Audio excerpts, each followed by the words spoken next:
Hello बच्चों, कैसे हैं आप? कैसी चल रही है पढ़ाई? बच्चों, हमारा लास्ट टॉपिक थियोरेटिकल डिस्ट्रीब्यूशन का बचा है, नॉर्मल डिस्ट्रीब्यूशन। तो बच्चों, ये मोस्ट इंपॉर्टेंट टॉपिक है नॉर्मल डिस्ट्रीब्यूशन, और इसका बच्चों दूसरा नाम है गॉसियन डिस्ट्रीब्यूशन। Gaussian distribution.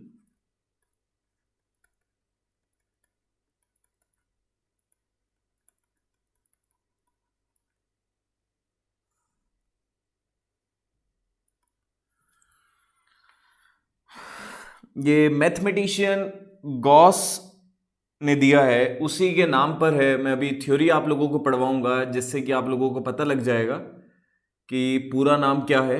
तो नॉर्मल डिस्ट्रीब्यूशन एक कॉन्टिन्यूस प्रोबेबिलिटी डिस्ट्रीब्यूशन है।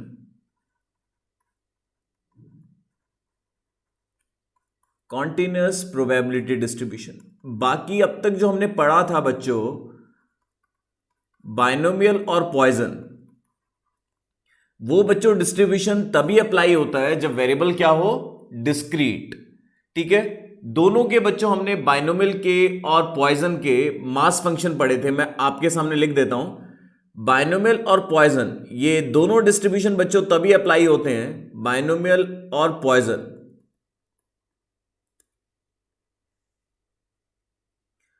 बच्चों, मुझे अभी याद आ गया कि हमारा पॉइजन मॉडल की थ्योरी रह रही है, वो मैं आप लोगों के सामने पढ़वा दूंगा। एज इट इज आप याद भी कर सकते हैं। तो बाइनोमियल और पॉइजन तभी अप्लाई होता है, is applicable only when variable is discrete.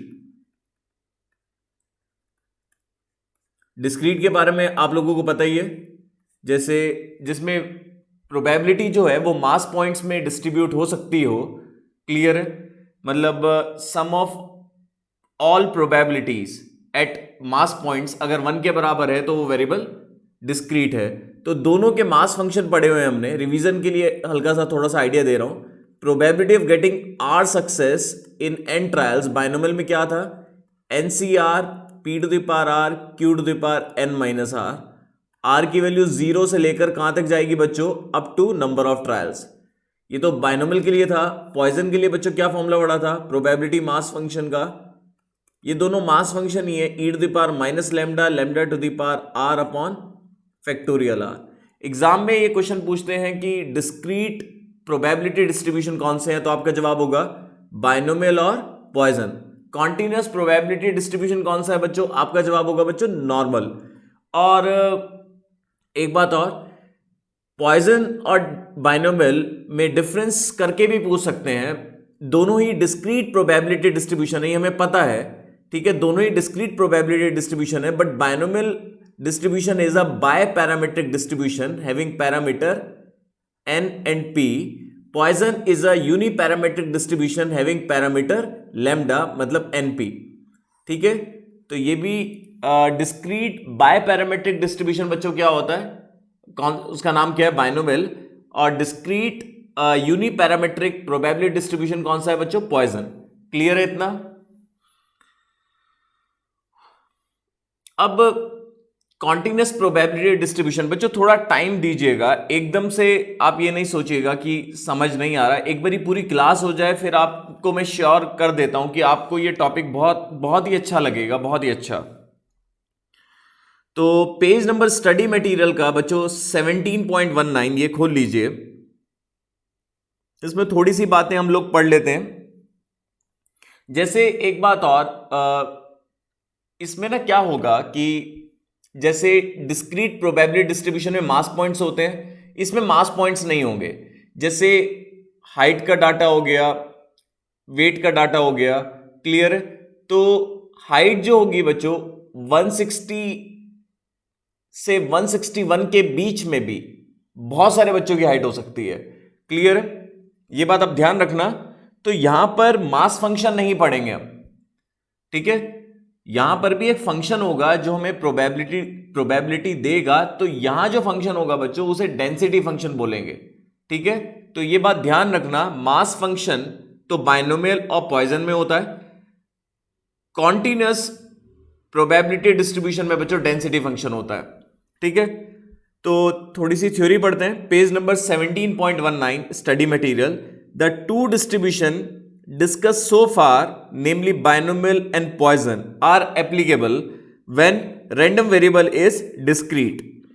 In case of a continuous variable like height or weight, it is impossible to distribute the total probability, यही मैं कह रहा था, total probability among different mass points, because between any two unequal values, जैसे 160 और 161 बोला मैंने, there remains an infinite number of values. Thus, a continuous random variable is defined in term of its probability density function. ये मैं बोल रहा था कि जो continuous है उसमें mass function होता है और इसमें probability density function होता है. क्लियर है? बाकी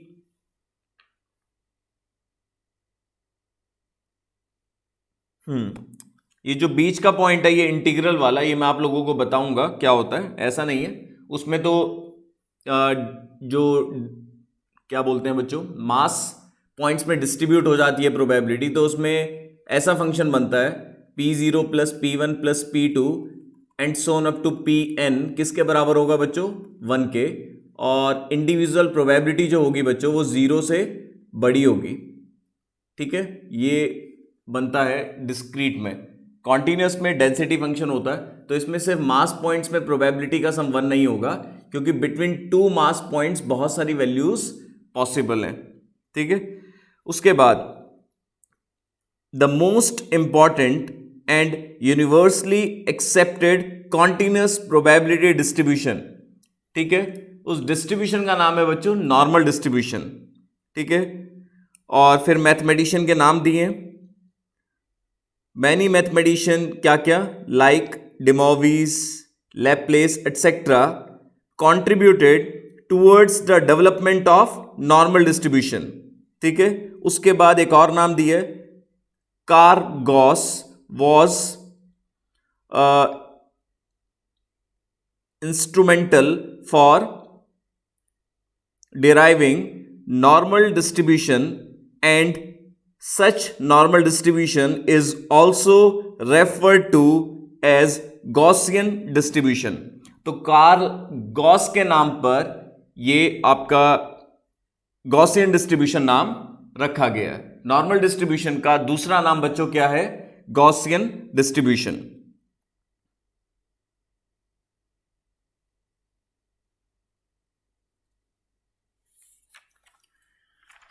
बाकी और बातें तो हम बच्चों आगे पढ़ेंगे. ठीक है, एकदम से ये सब सारी बातें मैं आपको नहीं बता रहा हूं. ठीक है, डेंसिटी फंक्शन क्या होता है और ये सब चीजें. देखो, नॉर्मल डिस्ट्रीब्यूशन एक नॉर्मल कर्व होता है बच्चों. ये एजम्पशन पे बेस्ड है बहुत सारी चीजें.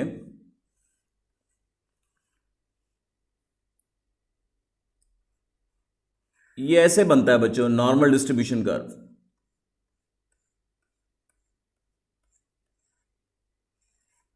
ठीक है, मैंने आपको पहले ही बताया कि मुझे थोड़ा टाइम दीजिएगा. ऐसा नहीं है कि आप लोगों को एकदम से सारा क्लियर हो जाएगा. धीरे धीरे धीरे धीरे जब क्लास एंड होएगी तो आपको सारा ही क्लियर हो जाएगा.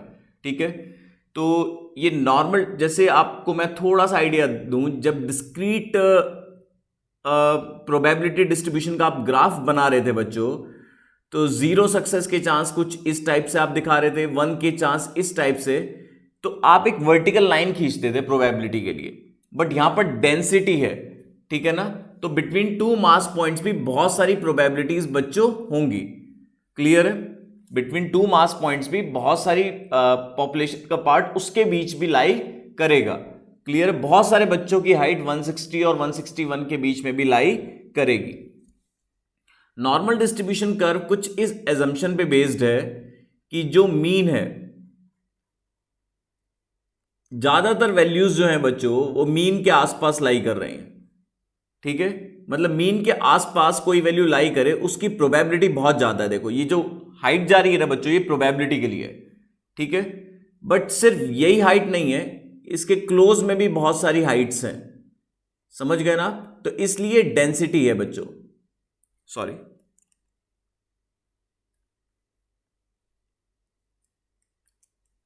एक मिनट बच्चों।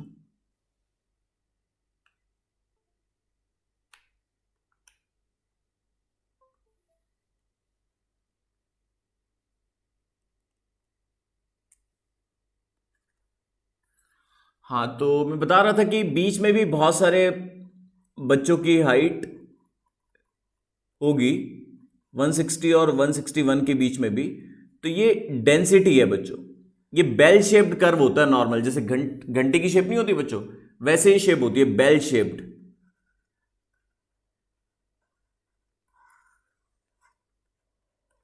ठीक है, normal distribution is a bell shaped curve.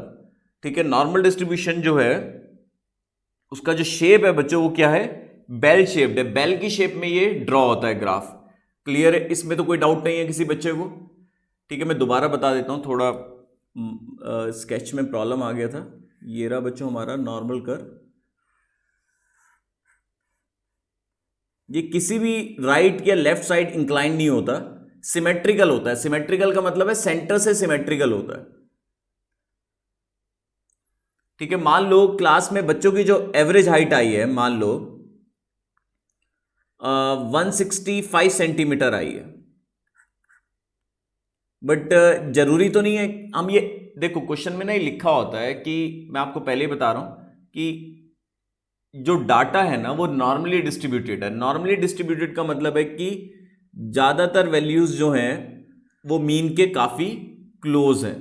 ठीक है, बहुत कम वैल्यूज है ऐसी हैं जो मीन से बहुत आगे की तरफ हैं, और बहुत कम वैल्यूज ही ऐसी हैं क्योंकि हाइट का मतलब यहां पर प्रोबेबिलिटी से। क्लियर है, कोई डाउट तो नहीं है। तो जब कभी क्वेश्चन में लिखा होगा कि assume the data to be normally distributed, normally distributed का मतलब आपको मैंने एक दिन ना ये बताया था बच्चों, अगर आपको याद हो स्क्यूनेस बताते हुए मैंने ना इस टाइप से कुछ हिस्टोग्राम बनाया था और मैंने बताया था कि ये सिमेट्रिकल डिस्ट्रीब्यूशन है। अगर मैं इसका पॉलीगन बनाता तो बच्चों कुछ बेल शेप्ड ही बनता। बेल शेप्ड का मतलब आपके सामने यही है कि एक सिमेट्रिकल कर्व है। सिमेट्रिकल कर्व का मतलब है कि अगर मान लो एस डी यहां पर 10 सेंटीमीटर का है, मतलब सब बच्चों की हाइट 165 सेंटीमीटर तो है नहीं, डेविएशन तो है ही।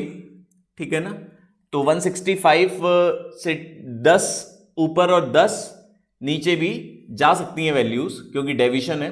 हर बच्चों की हाइट 165 नहीं है। क्लियर, तो अब मैं पॉपुलेशन में से कोई भी एक बंदा मैं सिलेक्ट करूं तो क्या चांस है कि उसकी हाइट जो है 165 से ऊपर होएगी। तो ये बेल शेप्ड कर्व होता है, बेल शेप्ड ऐसे।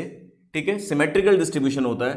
ठीक है, तो लेफ्ट जितना एरिया होगा, जितना एरिया सॉरी राइट होगा उतना ही एरिया लेफ्ट। यहां पर एरिया मींस प्रोबेबिलिटी है। ठीक है, एरिया मींस यहां पर क्या है बच्चों, प्रोबेबिलिटी। तो 165 से ऊपर कितने बच्चों की हाइट होगी, ऑब्वियसली 50%।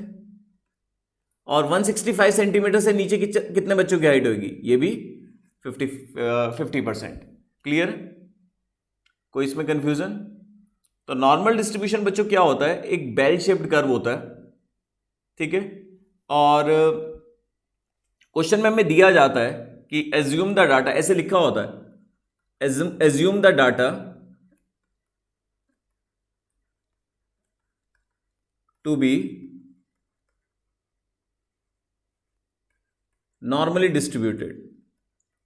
तो जब कभी बच्चों ऐसे दिया होता है ना कि एज्यूम करो कि डाटा नॉर्मली डिस्ट्रीब्यूटेड है, ठीक है, तो फिर हम क्या करते हैं, बेल शेप्ड कर्व बना देते हैं। एक सिमेट्रिकल डिस्ट्रीब्यूशन होता है। सिमेट्रिकल डिस्ट्रीब्यूशन का मतलब कि इस पॉइंट पे सबसे ज्यादा बच्चों की हाइट है। समझ गए ना आप? और यही एक ऐसा पॉइंट है इसके लेफ्ट और राइट बराबर ऑब्जर्वेशन है। क्लियर है, लेफ्ट और राइट बराबर है, मतलब सिमेट्रिकल डिस्ट्रीब्यूशन या नॉर्मल डिस्ट्रीब्यूशन में मीन, मीडियन और मॉड बराबर होते हैं बच्चों। मीन, मीडियन और मॉड बराबर होते हैं। ठीक है, किसमें, सिमेट्रिकल नॉर्मल डिस्ट्रीब्यूशन में। यह बात ध्यान रखना, ये एमसीक्यू के लिए इंपॉर्टेंट है। इतना क्लियर हो गया। सिमेट्रिकल डिस्ट्रीब्यूशन होता है बच्चों नॉर्मल डिस्ट्रीब्यूशन, ठीक है। जो असिमेट्रिकल होते हैं वो हमने पढ़ा है कि वो राइट की तरफ इंक्लाइंड भी हो सकते हैं झुके हुए, और हो सकता है कि वो असिमेट्रिकल होते हैं, असिमेट्रिकल। बट नॉर्मल डिस्ट्रीब्यूशन एक बेल शेप्ड कर्व होता है, ठीक है, जो सेंटर से सिमेट्रिकल होता है, मतलब उस पॉइंट से राइट और लेफ्ट बराबर एरिया है। बराबर एरिया मतलब बराबर प्रोबेबिलिटी है, क्लियर है। मीन मीडियन और मॉड बराबर होते हैं। ये एक ऐसा पॉइंट है जिसकी प्रोबेबिलिटी सबसे ज्यादा है, ठीक है। तो ये हमारा मॉड भी होगा ये पॉइंट, और ये हमारा मीडियन भी होगा, और यही हमारा मीन है, ठीक है। जैसे हमने पॉइजन और बाइनोमियल में पढ़ा कि उसके दो मॉड भी हो सकते हैं, ठीक है। But normal distribution is a unimodal distribution, इसमें सिर्फ एक ही मॉड होता है। क्लियर हो गया इतना? एक ही मॉड होता है।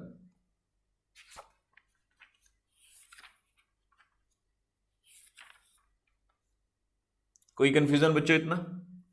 तो बच्चों एक एग्जांपल मैं आपको कराता हूं, उससे ना सारा क्लियर हो जाएगा बच्चों। उससे पूरा चैप्टर ये समझ लो कि हमारे हाथ में आ जाएगा। 80% नॉर्मल डिस्ट्रीब्यूशन इस एग्जांपल से कवर हो जाएगा, ठीक है। एग्जांपल मैं करा रहा हूं बच्चों पेज नंबर 17.27 पे।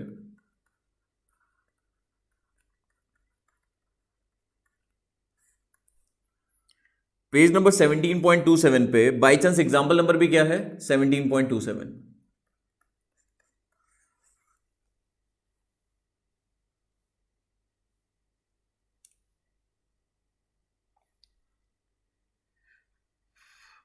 इन a sample of 500 workers, 500 workers का सैंपल है, और क्वेश्चन में एक चीज मिसिंग है।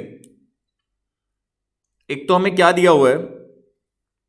मीन दिया हुआ है, एवरेज, एवरेज सैलरी कितनी है, average wages. On an average हर किसी को 500 रुपए मिल रहे हैं, बट डेविएशन भी है। डेविएशन बच्चों कितना है? 48 रुपीज का डेविएशन है, क्लियर।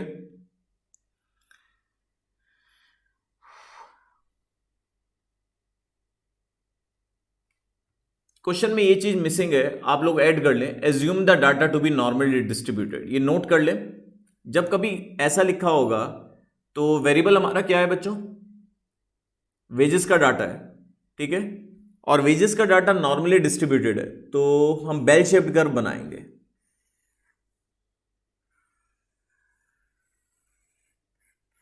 बच्चों बना लिया ऐसा, ठीक है। और ये थोड़ा सा पीक ठीक से ले लेते हैं हम, चलो कोई नहीं। मान लो ये पीक है हमारा, ठीक है। जितना एरिया लेफ्ट में उतना एरिया राइट में है। मीन को म्यू से भी डिनोट करते हैं, और एक्स बार से भी। एक्स बार कितना है बच्चों? अच्छा, 500 रुपये। ये पॉइंट ऐसा है जो मीन के बराबर होता है, और सिंस गिवन डिस्ट्रीब्यूशन नॉर्मल है तो यही हमारा क्या होगा? मीडियन भी, और यही हमारा क्या होगा बच्चों? मॉड भी। यहां तक तो किसी बच्चे को कोई दिक्कत नहीं है, ठीक है। और हमें एसडी भी दिया हुआ है बच्चों,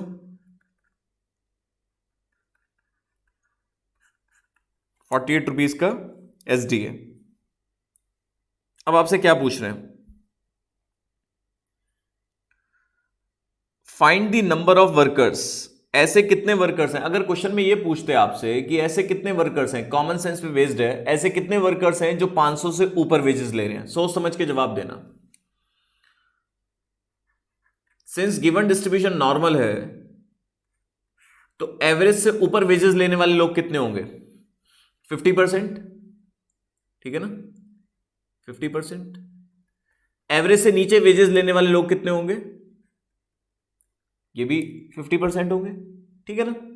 चलो, बट आपसे पूछ कुछ और ही रहे हैं। आपसे पूछ रहे हैं कि ऐसे कितने लोग हैं जो 600 से ऊपर वेजेस ले रहे हैं। अब 500 यहां है, तो 500 से नीचे वैल्यू यहां पर होगी लेफ्ट में, और 500 से ऊपर वैल्यू यहां पर होगी, यहां पर कहीं 600 आएगा।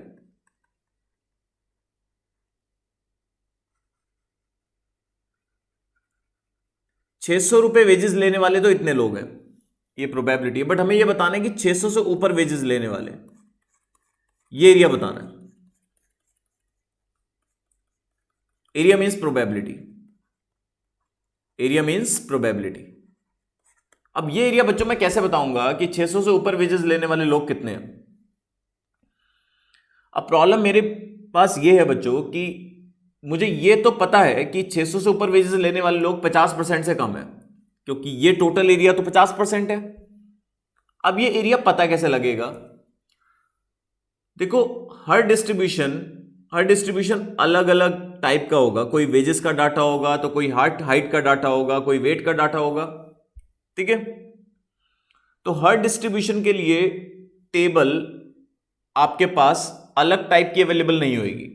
एक स्टैंडर्ड नॉर्मल वेरिएट होते हैं जिसकी हेल्प से हम एरिया पता कर सकते हैं। Standard normal variate, standard normal variate बच्चों क्या होता है? ये जो वेरिएबल कौन सा है बच्चों? वेजेस का है, ठीक है। इस वेजेस के वेरिएबल को ध्यान से सुनना बच्चों, वेजेस के वेरिएबल को स्टैंडर्ड बना दो आप। भाई कोई हाइट का डाटा होगा तो हाइट के लिए आपके पास अलग एरिया तो फाइंड नहीं हो पाएगा ना, अलग टेबल तो बनेगी नहीं।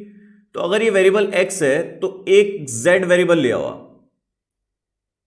नीचे की तरफ बना दो। बहुत ध्यान से सुनो बच्चों, स्टैंडर्ड नॉर्मल वेरिएट वो होता है जिसमें मीन तो 0 होता है और SD 1 होता है। समझ गए आप?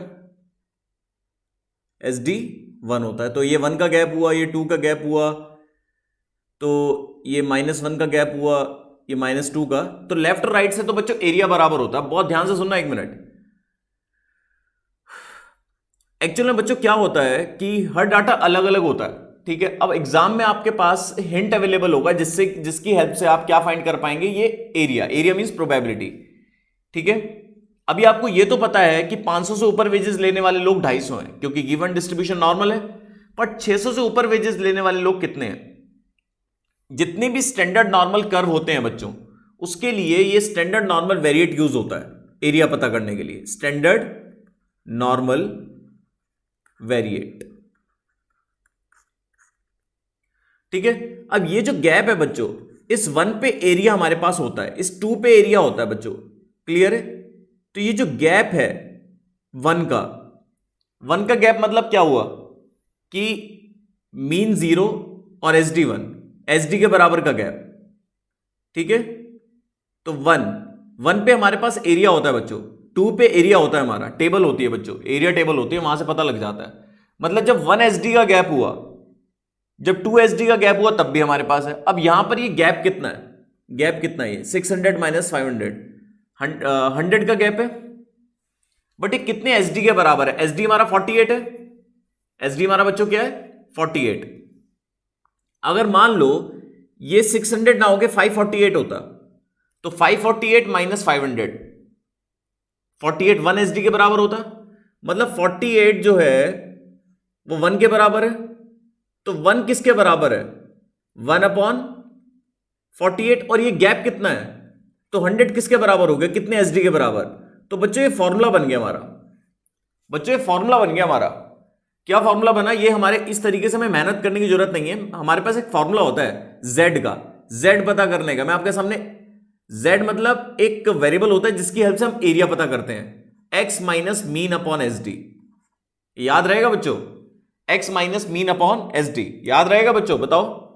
इस तरीके से ये डेराइव हुआ है। पीछे टेबल होती है, मैं आपको बताऊंगा। एग्जाम में टेबल तो अवेलेबल होगी नहीं, बट एग्जाम में हिंट अवेलेबल होगा, क्लियर। तो ये जो गैप है बच्चों, ये गैप से ही हमें एरिया मिलेगा। और जो पीछे टेबल होती है ना बच्चों, टेबल खोल लो आप, वो एरिया टेबल होती है। बताओ बच्चों, टेबल है का?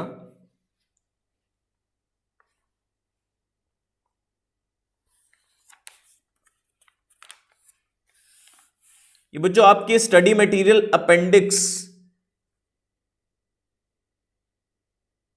A13 पेज, 12 पेज तक तो बच्चों लॉग एंटी लॉग टेबल है। A13 ये रही बच्चों, ये रही। ऊपर हेडिंग भी लिखा है बच्चों, और शेड भी करके बता रखा है। शेड पता है कहां कर रखा है बच्चों इन्होंने? जो एरिया नीचे आपको एरिया दिया हुआ है और ऊपर शेड करके बता रखा है ग्राफ में। ब्लैक शेड कर रखा है, ब्लैक शेड। इस शेड का मतलब क्या है? इस शेड का मतलब है कि आपको टेबल से एरिया जो मिलेगा वो ये वाला एरिया मिलेगा between mean and positive value of Z. ठीक है, बिटवीन मीन एंड, देखो लिखा है area under the standard normal probability distribution between the mean and positive values of Z. Clear है या नहीं है? अब z आपको निकालना पड़ेगा, तो हर पॉइंट पे z निकाल लो बच्चों। अगर मुझे इस पॉइंट पे z निकालना होता तो इस पॉइंट पे z मेरा क्या होता है? 0, क्योंकि फॉर्मूला देख लो। फॉर्मूला क्या होता है? फॉर्मूले के हिसाब से देख लो कि इसे मैंने ओरिजिन मान लिया, या फिर आप ये कह सकते हो कि स्टैंडर्ड नॉर्मल के हिसाब से मीन 0 होता है, या फिर आप अलग से निकाल लो, अलग से निकाल लो। अलग से कैसे निकालोगे? इस पॉइंट पे z, x minus mean upon S D. X कितना है? 500 इस पॉइंट पे, और बाई चांस मीन भी ओवरऑल 500 ही है, क्योंकि इस पॉइंट पे मीन, इस पॉइंट पे जो वैल्यू होती है वो मीन वाली वैल्यू होती है, तो इसलिए z 0 हुआ। इस पॉइंट पे z कितना हुआ बच्चों? निकालो। x कितना है बच्चों? 600। x माइनस मीन, मीन कितना है? 500 अपॉन एस डी। निकालो बच्चों, 100 अपॉन 48, अप्रोक्सीमेटली 2.08 आ गया।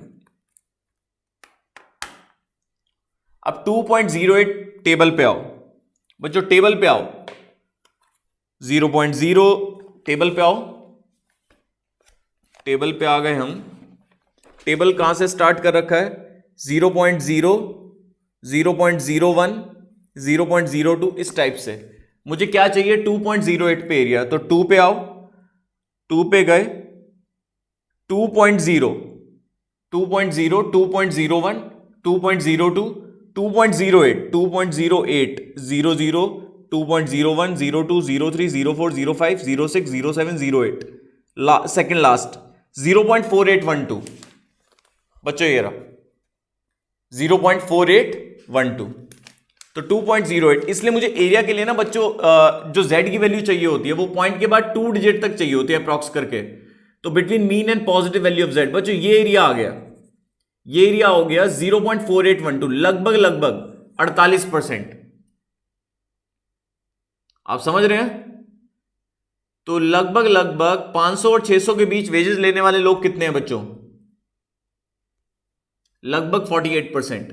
अब 500 से ऊपर लेने वाले तो 50% है। अब टोटल तो 50% है, ये टोटल एरिया तो बच्चों 50% है, जिसमें ये एरिया है 0.4812, तो मुझे तो ये चाहिए। तो 600 से ऊपर वेजेस लेने वाले लोग कितने हैं? प्रोबेबिलिटी कितनी आएगी? 0.5 माइनस 0.4812, निकालिए।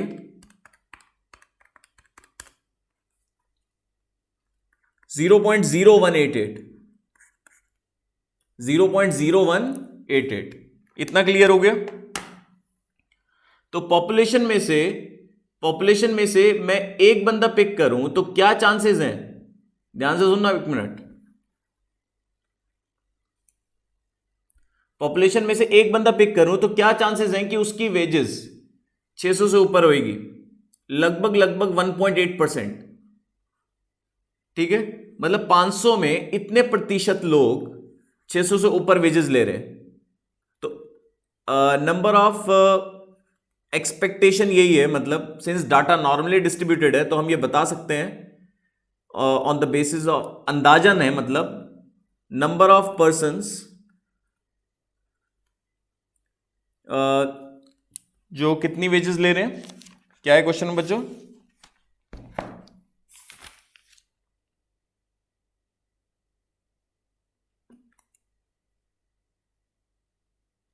हैविंग वेजेस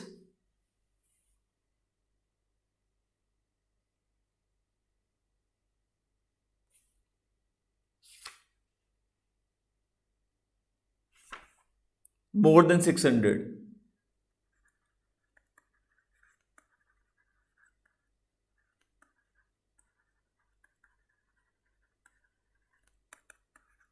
तो बस प्रोबेबिलिटी की मल्टीप्लाई n से कर दो।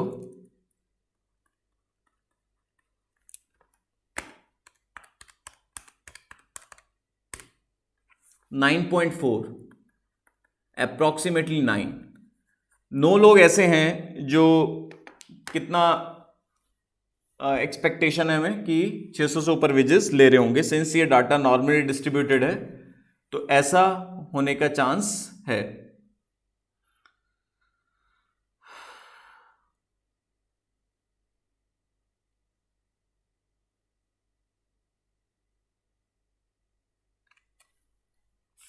बच्चों एक बार देख लो, क्लियर है?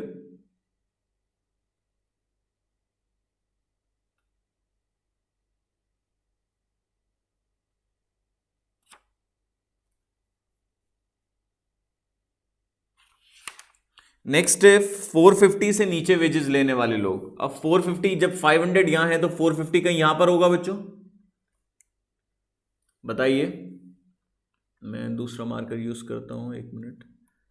यहां कहीं होगा 450, ठीक है ना। x, अगर इस पॉइंट पे मैं z निकालूं तो z ऊपर निकाल लेता हूं इसका। z कितना आएगा, x minus mean upon S D, formula होता है। x 450 है, मीन 500 है, अपॉन एस डी 48,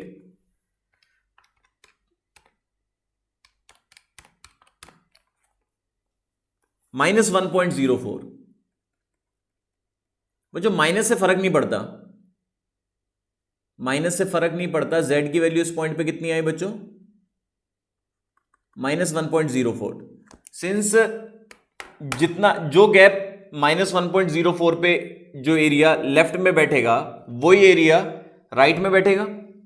बताइए, अगर मैं यहां पर एक स्टैंडर्ड नॉर्मल कर्व बनाऊं, यहां अगर मैं 0 लिखूं बच्चों, और यहां अगर मैं 1 लिखूं, और यहां -1 लिखूं, तो ये एरिया और ये एरिया बराबर होगा क्योंकि दोनों के बीच गैप सेम है। समझ गए ना आप? सेंटर से सिमेट्रिकल होता है, लेफ्ट और राइट के एरिया बच्चों सेम डिस्टेंस पे बराबर होता है। तो अगर मैं पीछे टेबल पे जाऊंगा तो टेबल पे तो बच्चों आंसर मिलेगा between mean and positive value of z। पीछे मुझे आंसर जो मिलेगा बच्चों, मैं आपको बताऊं, मैं आपको क्लियर करके बताता हूं।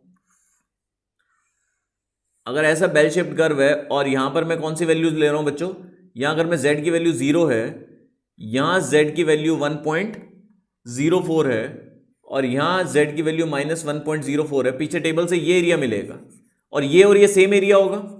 बट मुझे तो ये बताना है कि 450 से नीचे वेजेस लेने वाले लोग कितने हैं। समझ रहे हो ना? तो पीछे टेबल से जो एरिया चाहिए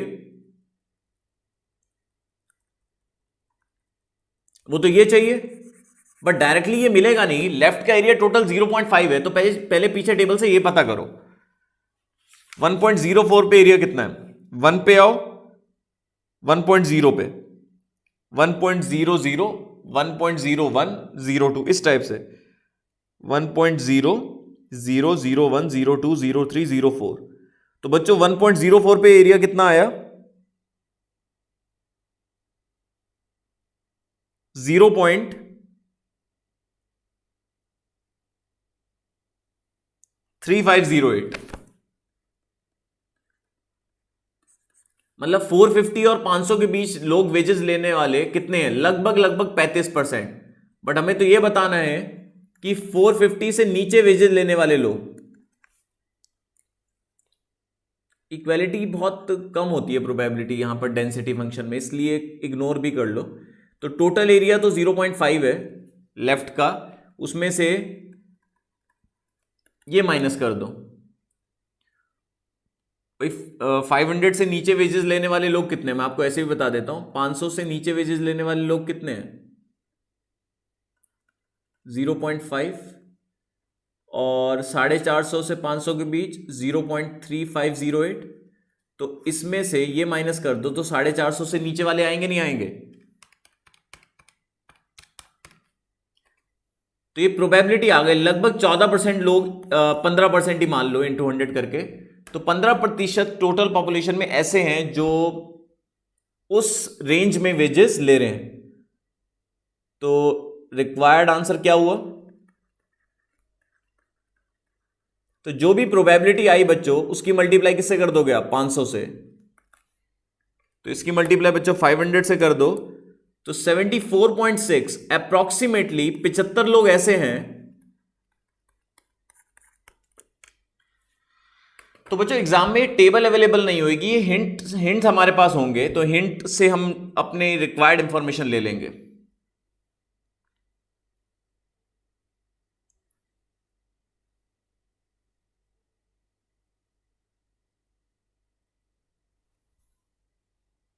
फाइव 548 से 600 के बीच। अब 548 कहां लाई करेगा बच्चों?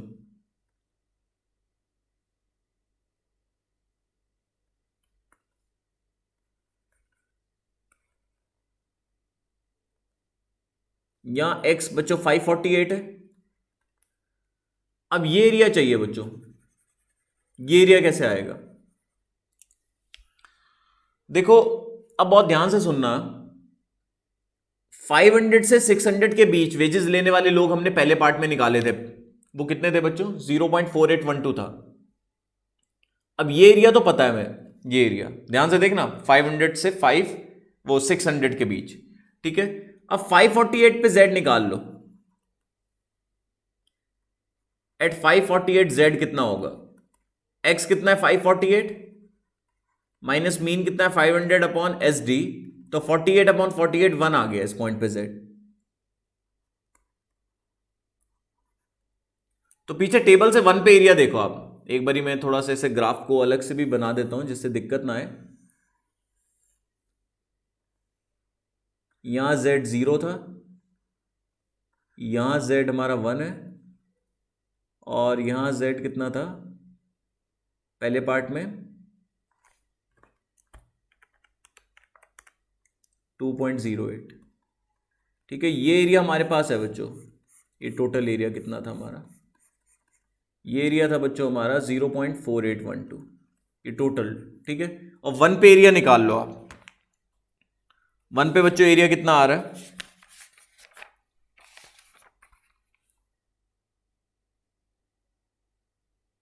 0.3413,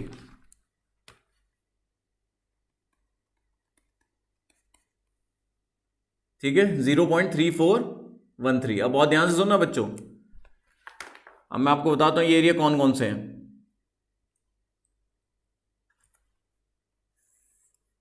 यह हमारा मीन था बच्चों,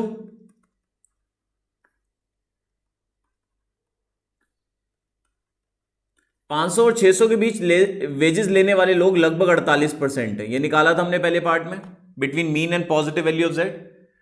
और अब जेड की वैल्यू 1 आई, तो पीछे टेबल से जो एरिया मिला वो between mean and positive value of Z, तो वो एरिया बच्चों ये होगा।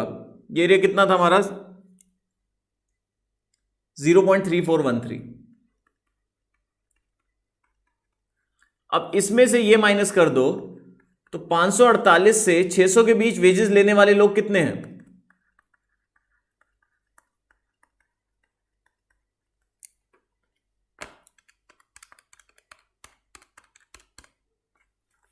लगभग 14%। तो रिक्वायर्ड आंसर क्या हुआ? जो भी आपने प्रोबेबिलिटी निकाली है बच्चों, उसकी मल्टीप्लाई किससे कर दोगे? 500 से।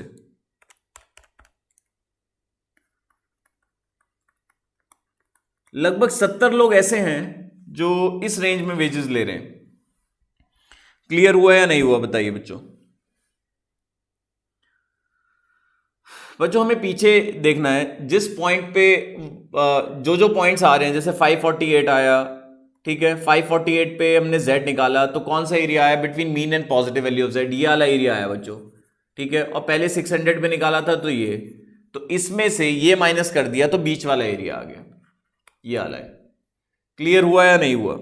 नॉर्मल डिस्ट्रीब्यूशन के लिए क्या क्या पढ़ा? मैथमेटिशियन गॉस ने दिया है, और ये एक कॉन्टिन्यूस प्रोबेबिलिटी डिस्ट्रीब्यूशन होता है, ठीक है। इसके लिए हम मास फंक्शन नहीं पढ़ेंगे, डेंसिटी फंक्शन पढ़ेंगे, जो हर पॉइंट पे हमें प्रोबेबिलिटी देगा। अभी तो हमें पीछे टेबल से क्या पता लग जाता है।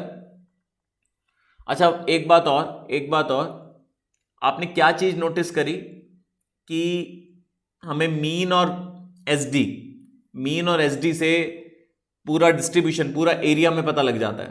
अगर हमें गिवन डिस्ट्रीब्यूशन का मीन पता है और एसडी पता है, देखो आप, तो आप कोई भी एरिया निकाल सकते हो, क्योंकि z क्या है? x minus mean upon S D, ये तो वेरिएबल हो गया, तो मीन और एसडी पता है तो हम एरिया निकाल सकते हैं। तो एक तरह से अगर हम पढ़ें, binomial distribution is a biparametric distribution, Poisson is a uniparametric distribution, normal is also a biparametric distribution having parameter mean and SD. But आपकी बुक में मीन और वेरिएंस बोला हुआ है, तो ऑब्वियसली यार वेरिएंस पता है तो एसडी भी पता ही है हमें।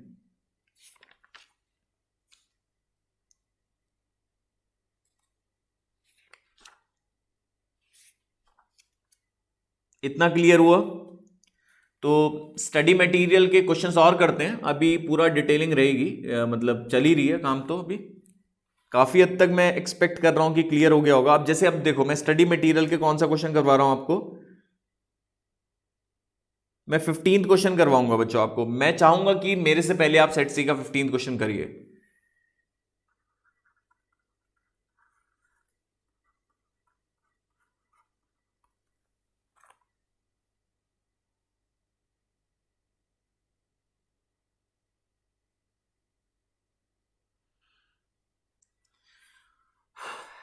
इन a sample of 800 students, mean दिया हुआ है, मीन वेट दिया हुआ है और एसडी ये दिया हुआ है मैं, ठीक है। और on the assumption of normality, जब भी कभी ऐसा बोलेंगे कि गिवन डिस्ट्रीब्यूशन नॉर्मल डिस्ट्रीब्यूशन है तो बेल शेप्ड कर्व बना दो बच्चों आप।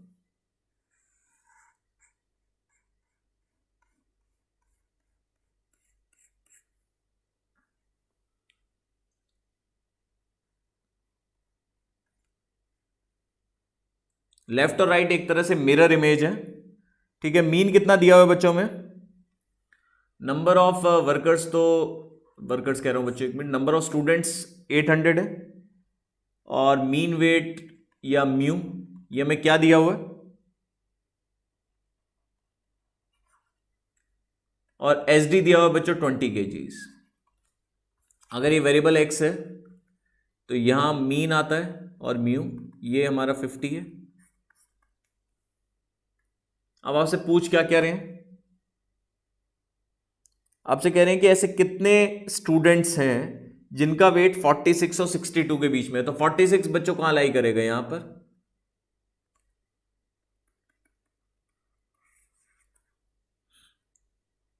सिक्सटी टू को यहां लाई करेगा।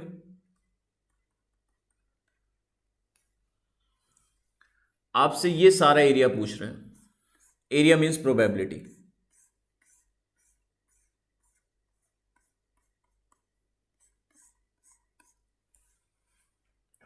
अगर मैं z की बात करूं बच्चों तो इस पॉइंट पे z 0 है, z के बिना तो बच्चों एरिया आ ही नहीं पाएगा। इस पॉइंट पे z निकालें, x minus mean upon S D कितना है बच्चों 20, तो 12 अपॉन 20 0.6। इस पॉइंट पे z निकालें, x minus mean upon S D 46 है,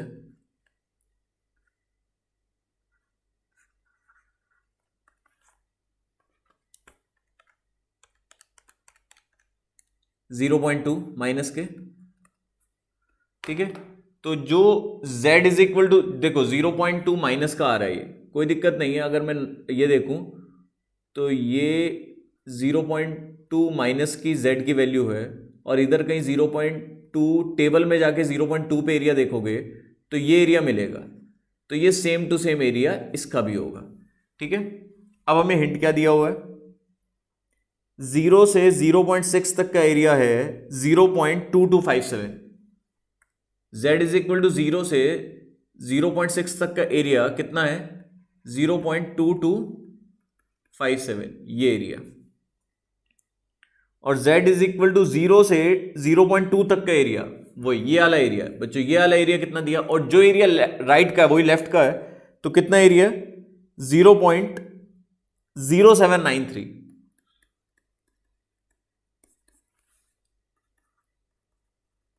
टोटल एरिया कितना हुआ, 0.0793 प्लस 0.2257,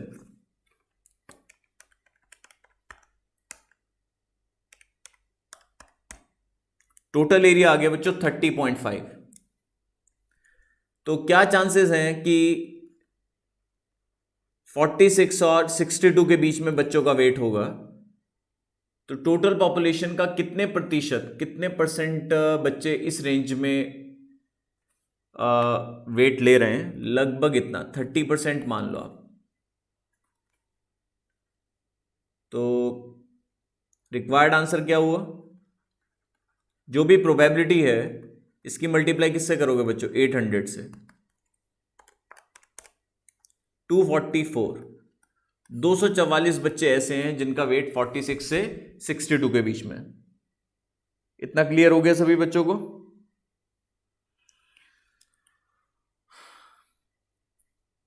बताइए, नॉर्मल डिस्ट्रीब्यूशन एजम्पशन पे हम बता सकते हैं ये आंसर?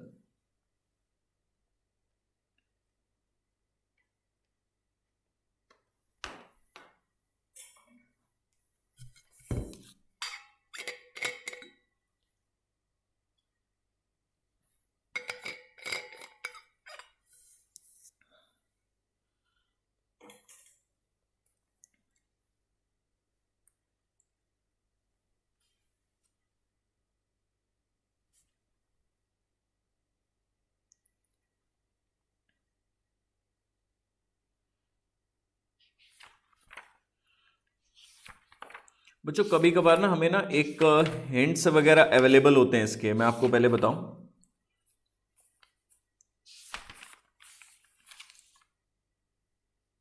हमें हिंट्स अवेलेबल होते हैं, जैसे मैं आपको बता देता हूं, थोड़ा आइडिया देता हूं।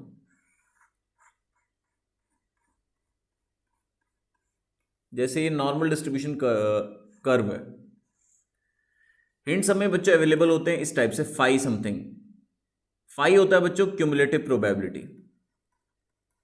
बहुत ध्यान से सुनना, फाई के अंदर जेड की बच्चों पॉजिटिव वैल्यू आती है। तो फाई के अंदर जेड की अगर पॉजिटिव वैल्यू आएगी तो वो एरिया कहां तक का होगा? मैं आपको बताता हूं। यहां पर जेड निकालोगे तो 0 आएगा।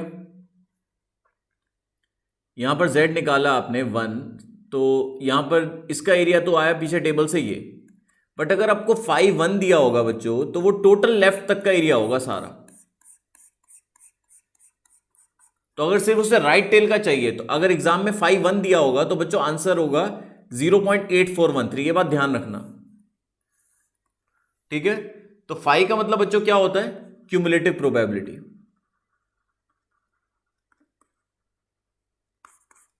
ये बात ध्यान रखना।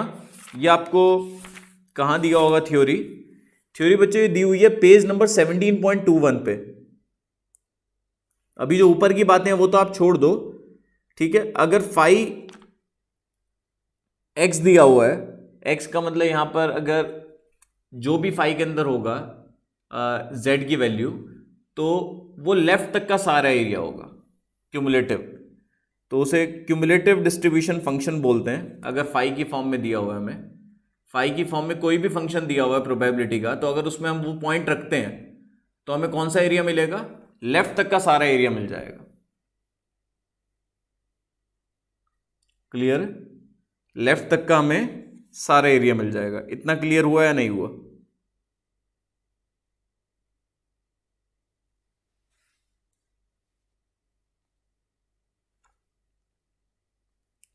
तो अगर 5 के अंदर 0 है तो वो लेफ्ट तक का सारा एरिया होगा, वो कितना है? 0.5। इतना क्लियर हुआ या नहीं हुआ?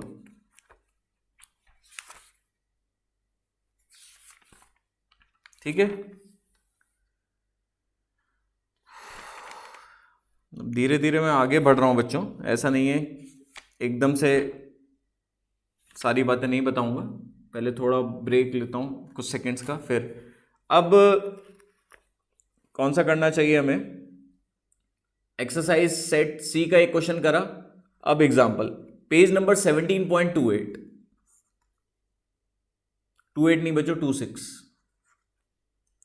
इस पे एग्जांपल है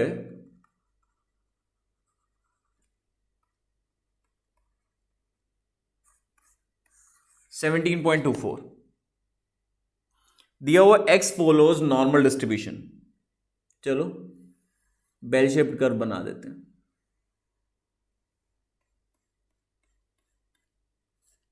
ठीक है, और हमें मीन दिया हुआ है बच्चों म्यू और एक्स बार ये 50 दिया हुआ है, और बच्चों एस डी दिया हुआ है हमें वेरिएंस का रूट 10। अब आपसे पूछ क्या रहे हैं, क्या चांसेस हैं कि x की वैल्यू 60 से ऊपर है? यहां कहीं x 60 होगा, 60 से ऊपर कितनी वैल्यूज हैं ये पहले पता करते हैं, परसेंटेज एरिया। तो ऑब्वियसली मुझे इस पॉइंट पे z निकालना पड़ेगा, और z निकालने का formula x minus mean upon S D, 10/10 बच्चों 1 आ गया, ठीक है। अब फाई के अंदर z की वैल्यू इनबिल्ट होती है, तो फाई के अंदर 1 कितना दिया हुआ है 0.8413, इसका मतलब z1 यहां पर आ रहा है, और 1 से लेफ्ट तक का सारा एरिया बच्चों कितना है 0.8413, और टोटल एरिया बच्चों क्या होता है, टोटल एरिया मतलब टोटल प्रोबेबिलिटी वो 1 होती है। तो क्या चांसेस हैं कि वैल्यू 600 से ऊपर जाएगी, 600 कह रहा हूं 60 से ऊपर, 60 तो बहुत छोटा सा पॉइंट होता है, इक्वालिटी नहीं भी होगी तब भी एरिया ये होगा। टोटल एरिया 1 में से क्या माइनस कर दो 0.8413, तो आंसर क्या हुआ 0.1587। क्लियर हो गया इतना? अगर मैं बच्चों ये टोटल क्यूमुलेटिव प्रोबेबिलिटी 0.8413 है, इसमें से लेफ्ट वाली हटा दूं तो 0.3413 होता, तो फिर 0.5 में से तब भी मैं ये माइनस करता, तब भी बच्चों ये आंसर आता 0.1587। क्लियर है या नहीं है?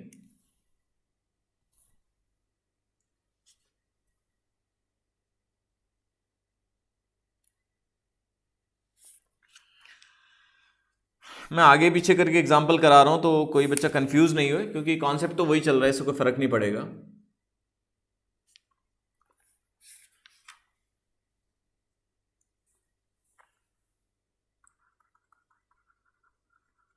एग्जाम्पल 17.28, पेज नंबर बच्चों 17.29 है। The distribution of wages of a group of workers is known to be normal. अच्छा, वेजेस का डिस्ट्रीब्यूशन जो है बच्चों वो नॉर्मल डिस्ट्रीब्यूटेड है।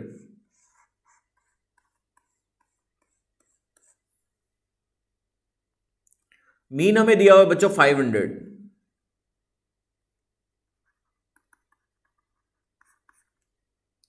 और एसडी दिया हुआ है 100।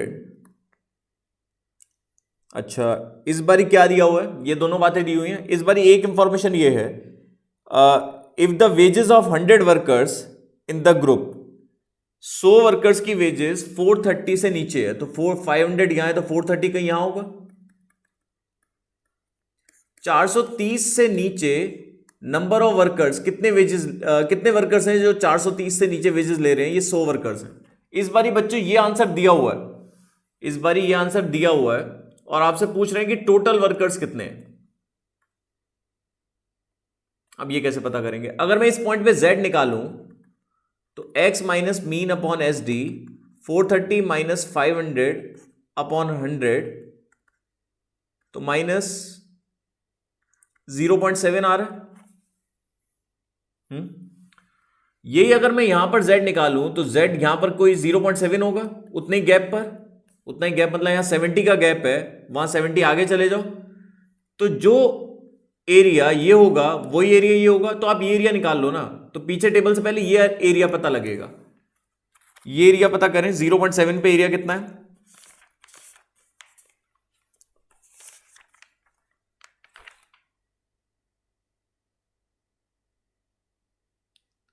$0.2580, और ये एरिया भी 0.2580, 0.5 में से माइनस कर दें 0.242 एरिया आ गया। अब एरिया मतलब प्रोबेबिलिटी की मल्टीप्लाई टोटल पॉपुलेशन से करते हैं। अब टोटल पॉपुलेशन से तो क्या आते हैं, उस एरिया का पॉपुलेशन आता है, पॉपुलेशन का पार्ट आता है।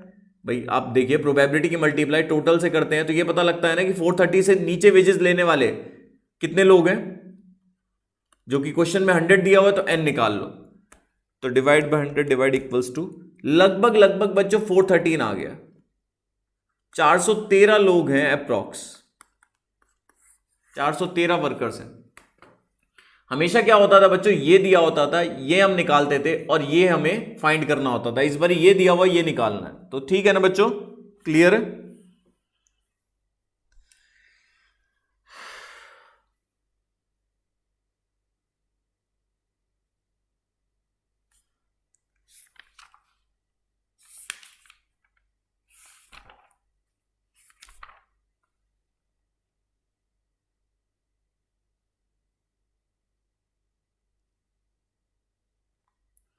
बच्चों 16 और 17 करते हैं आप सेट सी का। पहले तो मैं कह रहा हूं आप लोग ट्राई करिए।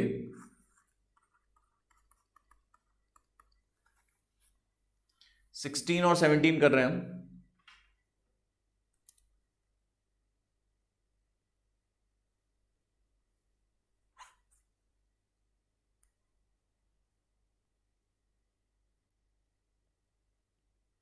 The salary of workers of a factory, वही वैसे नॉर्मल डिस्ट्रीब्यूटेड है।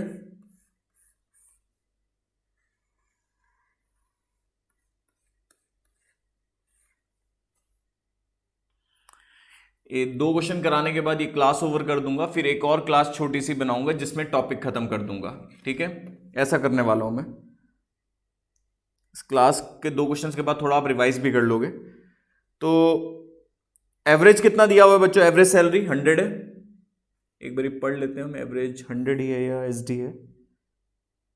सॉरी 10,000 है और एसडी है 2,000।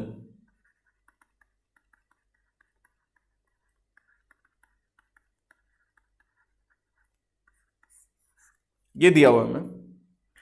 और 50 वर्कर्स ऐसे हैं जो 14,000 से ऊपर सैलरी ले रहे हैं।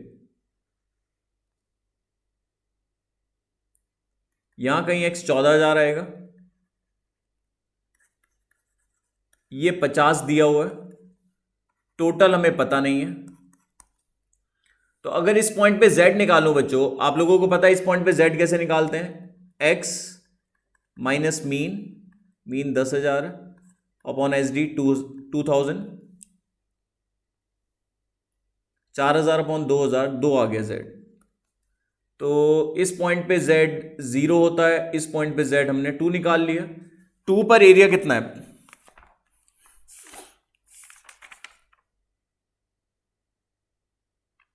0.4772।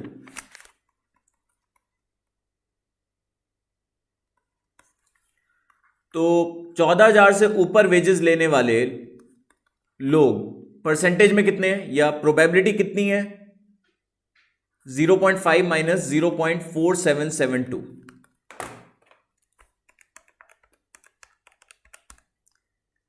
0.0228।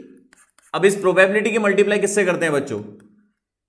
0.228 इंटू टोटल वर्कर्स या टोटल एम्प्लॉयज कितने हैं, पॉपुलेशन से मल्टीप्लाई करते हैं और फिर उस एरिया की रेंज आती है जो कि हमें क्या दी हुई है? 50।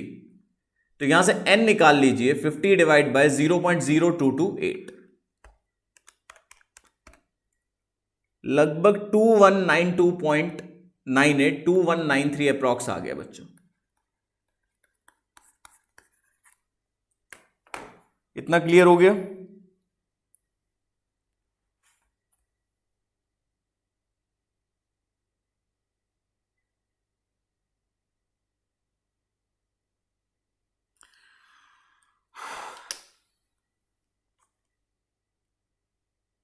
तो अब मैं आपको पहले 17 करवाता हूं। मैं वही बोल तो वही रहा हूं कि पहले एक बार सेल्फ करिए। वही assume the data to be normally distributed है, बेल शेप्ड कर्व बनाइए।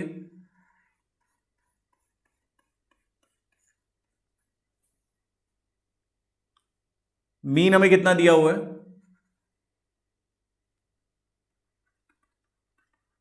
मीन 500 है और एसडी कितना है? 120। ठीक है, और आपसे के की वैल्यू पूछ रहे हैं, बहुत ध्यान से देखना, के की वैल्यू पूछ रहे हैं और सो दैट द इंटरवल 500 से के कवर 40.32, 500 से के तक का एरिया। तो यहां इसका मतलब ये वैल्यू के है, क्योंकि 500 से लिमिट हमेशा कम से ज्यादा की तरफ होती है, तो वो लेफ्ट में नहीं है कि राइट में। 500 से के तक का एरिया मतलब प्रोबेबिलिटी परसेंटेज में दी हुई है 40.32, ठीक है, इसे अपॉन 100 कर दिया तो 0.4032। तो कोई नहीं, चलो इस पॉइंट पे अगर मैं z निकालूंगा तो z कितना आएगा, x minus mean upon S D. और अगर मैं टोटल 5 वाला, हमें हिंट दिया हुआ है 5 वाला हिंट दिया हुआ है, तो उसमें ये 0.5 भी जोड़ूं तो 5 के अंदर z की वैल्यू आती है। 5 के अंदर अगर मैं z की ये वाली वैल्यू डालूं k माइनस 500 अपॉन 120, तो एरिया कितना क्यूमुलेटिव बैठ रहा है, क्योंकि जिस पॉइंट पे एक्स के है उस पॉइंट पे जेड इतना है, और जिस पॉइंट पे एक्स के है उस पॉइंट से टोटल एरिया जो बैठ रहा है वो बैठ रहा है बच्चों 0.9032। 5 क्यों लिया, क्योंकि 5 का हिंट था, और 0.9032 5 की किस वैल्यू पर एरिया है, 1.3 पर। बताइए इसका मतलब ये दोनों बराबर होने चाहिए नहीं होने चाहिए, तो k minus 500 upon 120 must be equal to 1.3। Cross multiply करिए, 120 इंटू 1.3, 500 प्लस 156, 656 आ गया। समझ गया। तो 500 से k तक का एरिया निकाल दिया हुआ था, और उस पॉइंट पे z निकाल लिया, ठीक है। 5 के अंदर वो z रखा, और is equal to cumulative area जो कितना बैठ रहा है 0.9032, और अकॉर्डिंग टू क्वेश्चन ये एरिया 5 की किस वैल्यू पर है 1.3, तो इसका मतलब ये वैल्यू क्या होनी चाहिए 1.3। क्लियर हुआ या नहीं हुआ, बताइए बच्चों। चलो बाय बाय बच्चों, अभी इतना देख लेते हैं, उसके बाद एक क्लास और लेंगे।